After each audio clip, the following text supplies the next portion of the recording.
Charlotte? What could she want with Lapine Pauline? Pretty please with the cherry on top, Charlotte! Journalist extraordinaire! Please tell me you're joking! I read that a gang of criminals tricked the Gardamex by disguising themselves as blubber beasts. It's true, isn't it? It has to be! I've invested all my savings into graph adversarial technology and even taken out a sizable bank loan. I'm begging you like the beggiest beggar in all of begdom. Okay. I need you to calm down a little, Miss Lapine Pauline. I admire your passion for your research, and I don't mean to dash your hopes for those, big-ticket orders. But I'm afraid I'm not joking. The Blubber Beast incident was a short story mailed to us by an anonymous amateur author, written in the style of a true story. Oh, Paimon sees what happened here. Sounds like the report Lapine Pauline read in the Steambird wasn't in the news section after all. Funnily enough, I actually remember being in a meeting where the editing team was debating the potential risk of misleading the public with this story. They even went to Maison Gardiennage for advice. But to our surprise, they fully supported us printing it. They figured that the false intel would be a great way to dupe potential criminals into wearing ridiculous costumes when breaking the law. In truth, Gardamex are extremely sophisticated in their capabilities. They can identify criminals just as reliably as the best human guards, so a crude disguise isn't gonna get you far. If anything, it'll just make you stand out all the more. Since we ran that story, the Maison Gardiennage has made a slew of arrests, including, one phantom blubber beast, a titanic red-crowned finch, and a specter man. So I knew this story had helped out law enforcement, but this is the first time I'm learning of an innocent citizen being deceived by it, and investing so much mora for nothing.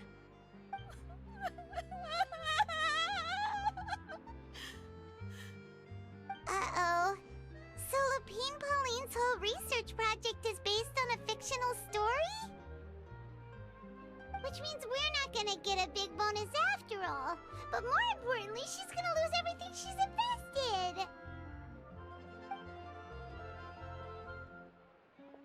Traveler! Paimon! You're back! I was in the area taking some photos for a story when I got to talking to Miss Lapine Pauline about her research. She told me about your collaboration. She was hoping I could write an article to spread awareness about image recognition technology. She even paid me for the article and gave me one of her prototype devices before I could get a word in. I unfortunately had to dash her hopes, and I'm afraid all your hard work was in vain too. She's desperately trying to find a way to rescue the project and get you the mora you're due. I've tried to let her down gently, but she's finding it all very hard to accept. This is a new situation for us, too. It's such a pity. It seems like the author was only trying to make the story interesting, and the Maison Gardiennage only had Fontaine's best interest in mind. Wait, Miss Lapine Pauline, what are you doing? I'm gonna pick a fight with a Gardamex, head to the Opera at Biclès, and get a one-way ticket to the Fortress of Meropide. That way, I won't have to repay my debts. It's the only way I can afford to keep on living. Whoa, there's no need to go that far. I mean, come on, look at you. You wouldn't even dent the Gardamex armor. In all likelihood, they'd only hold you up at the Maison Gardiennage for a few days before letting you out, and then you'd still have to repay your debts. Actually, instead of going into the technicalities of that, how much did you actually invest? How bad can it really be? 270,000 mora. Okay, well, escaping to the Fortress of Meropide over a sum like that seems like a last resort. Surely there must be other options. Not anymore.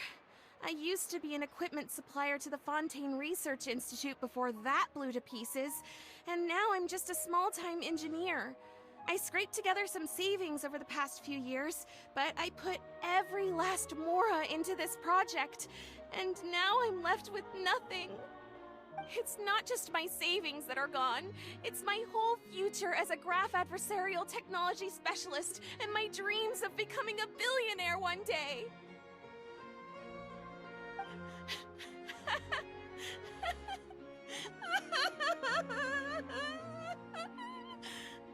My life is over. Don't despair, Miss Lapine Pauline. I think I know a way for you to turn this around. This prototype you've given me, the camera lens for image recognition sample collection. It's really quite something. You said you designed it specifically for high-fidelity image capture and analysis, yes? The rapid focal length adjustment is a very useful function in its own right. It's sure to make many journalists' jobs much easier. In fact, I'd say it has the potential to revolutionize Fontaine's news media. So your research efforts thus far are by no means in vain. The technology you've developed may have many applications that you've never even considered. Really? Absolutely. I've been working as a journalist for the Steambird for a long time now. No one understands the issues we journalists face on a day-to-day basis better than me. So keep calm, take heart, and start thinking about mass production. In the meantime, I'll show your invention to all my colleagues to drum up interest in your product. I can't believe it! If this is true, then I can look into setting up a whole camera lens development pipeline! My big-ticket orders and billionaire aspirations are still in the cards! Oh, maybe I should consider taking out another loan. That way, I can rapidly improve the lens production process, be the first to market, and prepare to battle for dominance in the camera industry. Come on! Stop daydreaming about your pipelines for a minute. Just take it one step at a time and see how it goes. There's no sense in putting all your eggs in one basket before things are even off the ground. And I can probably speak to some people I know and license my image recognition device to a workshop to raise some funds. I can't believe I didn't think of this sooner. There's no time to lose. I need to get to work. Early bird gets the worm. Can you believe her? She just ran off. Paimon's pretty sure our advice went in one ear and out the other. It's understandable. When inspiration and passion strike at the same time, it's all too easy to throw yourself headfirst into your work and forget about everyone around you. A lot of journalists are the same way when they're first starting out. But don't you worry. I'm gonna write an article on all this, and I'll be checking in on her regularly. Her research has the potential to benefit the entire journalistic community. I'll give her plenty of input to stop her from going down any rabbit holes, and make sure mass production of her lens can begin as soon as possible. It's reassuring to know that you'll be looking out for her, Charlotte.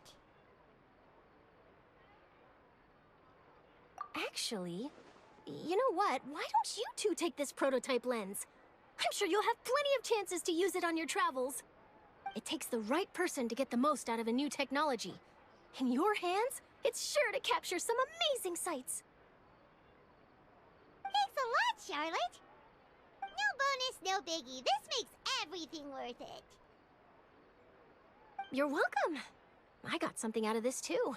The beginnings of a very interesting news story. The boundaries between real news reports and news-like fiction must not be blurred, even when there's a compelling justification for doing so. Yes, that's how I'll phrase it to the editors when I give them my feedback.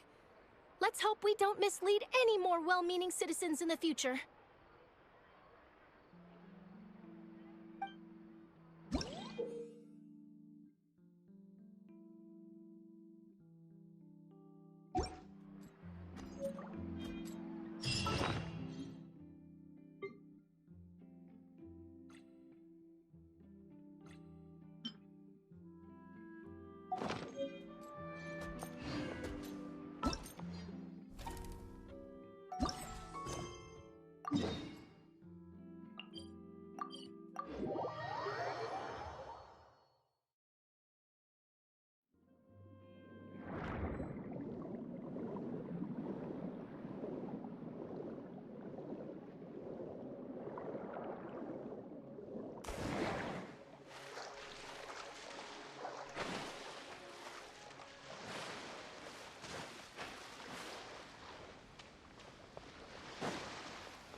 can't be right.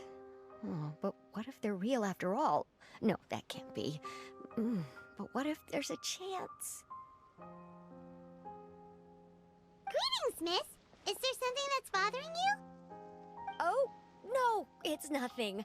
I'm Della Roche, the representative of the Fontaine Fishing Association. How can I help you? Oh, so you're adventurers. Oh, finally. Someone has heard my prayers. Paimon could tell you were really bothered by something. Don't worry, you've got two super experienced adventurers right here. We'll take care of anything and everything for you as long as you pay us a little bit of mora. Oh, you are exactly the helpers I need. See, the problem is that the fish around a fishing spot at Araneus have just all up and vanished recently. They disappeared too quickly for it to have been the work of human anglers. As the representative of the Fishing Association, I had planned to go and investigate the area right away. Right, but unfortunately, as the representative of the Fishing Association, there are a few other errands that I absolutely have to run, so... So, you'd like us to investigate the spot for you? Exactly, you're right on the mora. So I thought I could delegate this work to you. Are you two some kind of prophets, knowing exactly what I was going to say like that? Or maybe like the oracles you read about in fairy tales? Yeah, we're just really experienced in this kind of thing, that's all. Well, I'm glad to hear it. I'll get a good night's sleep knowing the two of you are on the case. But don't we just need to investigate the missing fish? It really doesn't sound too difficult. No, you mustn't let your guard down. As the representative of the Fishing Association, I have good reason to believe that the fish have gone missing due to an encounter with the water imps. Yes, you're both Outlanders, right? Our local fairy tales often speak of a terrifying underwater creature called Thelxie. The story our parents would tell us was always the same. If we went to the water alone, then we'd be snatched away and eaten by a water imp called Thelxie. A child eating water imp? Did they tell you what it looked like? My father would always describe it as a beautiful, multicolored snake woman, while my mother said it had a handsome face. It's really strange, though, because you'd also hear other people describe it as just a chubby penguin with a deceptive appearance. Even though the tales vary regarding its appearance, everyone agrees that it's really dangerous. It lives in an underwater cave surrounded by pallid bones and uses its sensitive nose to track down lonely children who've lost their way. And once it finds a child, it uses its alluring singing voice to lure them into the water before swallowing them whole. Pretty terrifying, isn't it? Sounds kinda scary. But isn't that pretty normal for a fairy tale? After all, those kinds of stories are usually made up to help keep children away from danger. But what if the fairy tale was inspired by a real-life tale? Just like how a water vein always has a source. Well, I wouldn't call it evidence per se, but I've heard some rumors lately. They say that someone recently saw a child walk into the water as if he was possessed by something. Doesn't that sound just like he was responding to the call of a water imp? So you mean someone really got eaten by a water imp? It's all hearsay, so it's hard to confirm. But still, they all say this happened on Araneus. That's no laughing matter if you ask me. Both the Opera House and the Fountain of Lucine were built there, and the sources of many water veins can be traced to the island as well. Combine that with the mysterious mist, the huge tree with expansive underground roots, and the rumor that the fish chefs on the island can understand human language. Is it really so shocking that an island so shrouded in mystery could harbor a terrifying water imp as well? Why does Paimon feel like you're pulling our leg? You're just piling on the rumors now. Still, if someone's really been hurt, then we can't just ignore the situation, right, Traveler?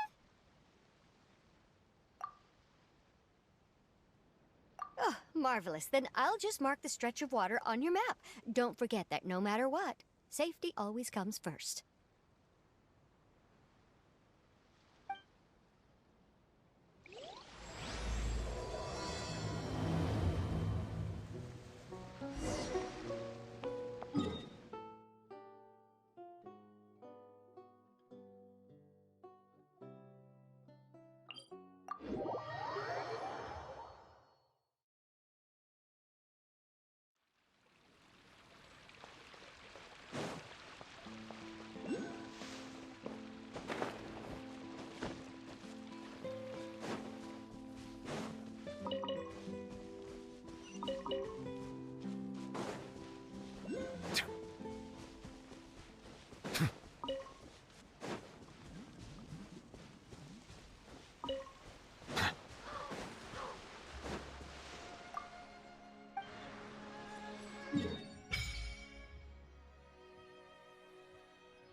looks really peaceful.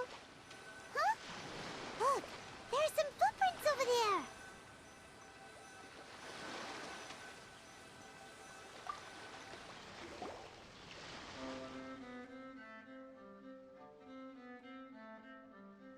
These look pretty fresh. Did the water imp get someone again? Let's look around and see if we can find anything else.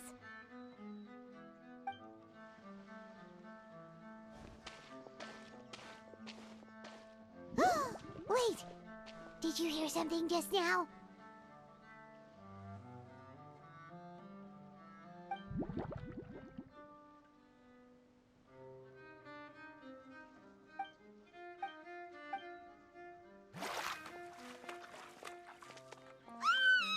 What is that? Don't come any closer!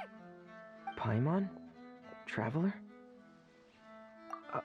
I'm sorry. I forgot I was still wearing this.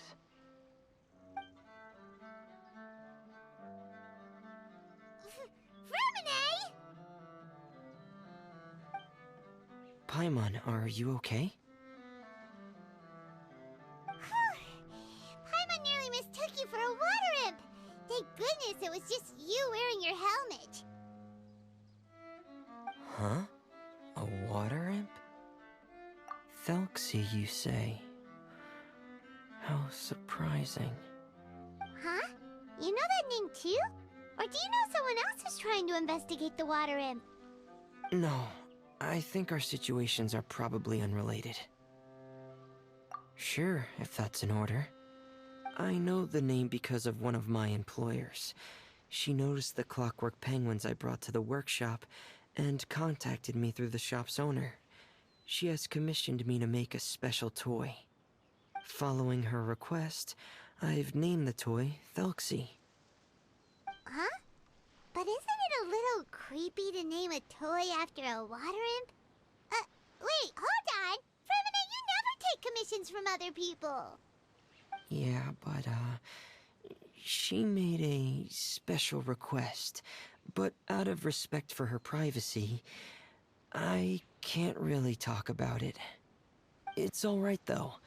She'll be coming over to check on my progress shortly, and I'll just tell her that you're two of my trustworthy companions. Hearing that, she might be willing to share some information, and you'll be able to continue with your investigation. Huh. Even though you seem a little cold and reserved sometimes, you're still really considerate. Our target isn't necessarily the water imp, though. We're primarily here to investigate the disappearance of the fish. The fish?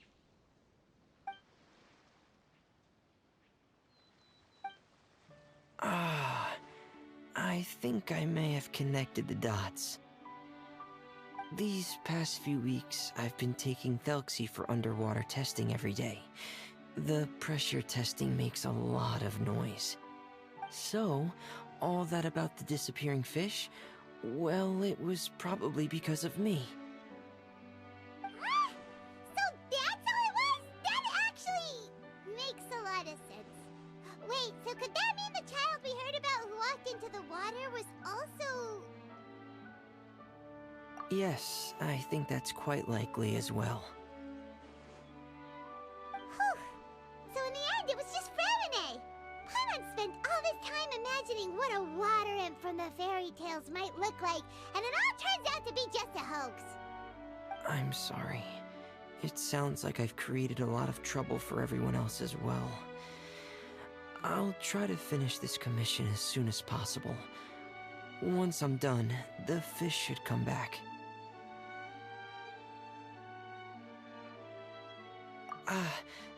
Thanks for offering, but I can't trouble you any more than I already have. Hey, it's no trouble at all. Didn't you just call us your trustworthy companions? Companions are all about helping each other, you know? But don't you need to report back to your commissioner? Nope, that's not how it works. See, Paimon's got these commissioner types all figured out, even though we were just tasked with finding out why the fish had gone missing. If we tell them now that it was all just a misunderstanding, you can bet they'd just immediately hand us another commission to help them get the fish back. Exactly! So if we can help you finish up your work and get the fish back, that would save us an extra trip. Is that what you'd like to do as well? Huh.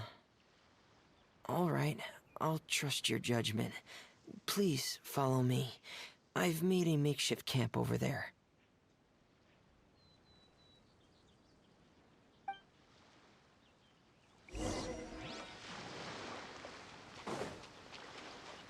I've stored Thelxie in the tent. He can respond to some simple verbal commands. You can try calling his name and see if he'll come over. Whoa, sounds pretty advanced. Let Paimon give it a try. Hey, Thelxie! Are you there?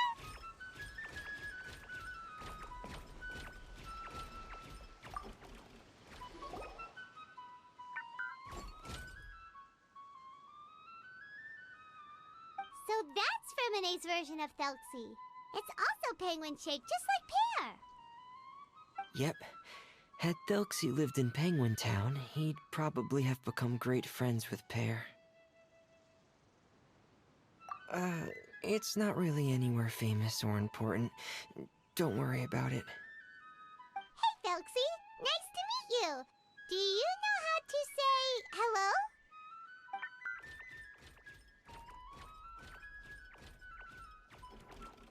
I wanted to install a language output module, but due to time constraints, I had to give up on the idea. As it stands, Thelxie can only output messages that were pre-written into its motherboard. I haven't given him the ability to convert those messages into discernible words, so he can't really talk to us just yet. No need to get so technical. So basically, you want us to help you complete and install this language module, right? No, there's no need. That wasn't one of my employer's requests. It was just something I wanted to try. I have 2 other things I'd like your help with. The first is to do some integration testing on Thelxie's motherboard, to make sure he will be able to function properly in most situations. That doesn't sound too hard. And what's the other thing? The other shouldn't take too long either. You'll need to find Thelxie some colorful shells and coral, so I can craft a weapon for him. A weapon? Will Thelxie have to fight? Mm-hmm. Thelxie will need to be able to charge forward with a weapon in hand, like that brave prince of legend. It's a part of my employer's request. What an imaginative employer! Naming Thelxie after a water imp, but wanting him to look like a prince? Well, regardless of his role or species, Thelxie's purpose is the same. Just like Pear, he has come to this world to serve as somebody's companion.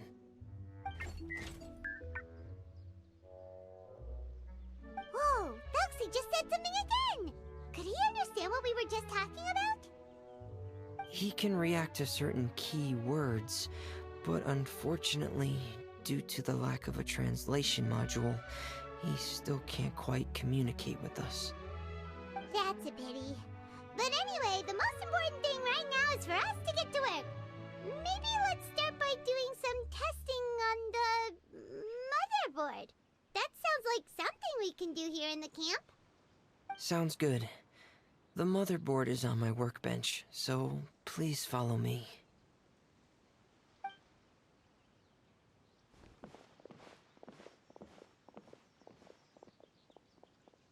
Ah, here we go. I have this testing manual, so feel free to reference it if you get stuck. Want to give it a try?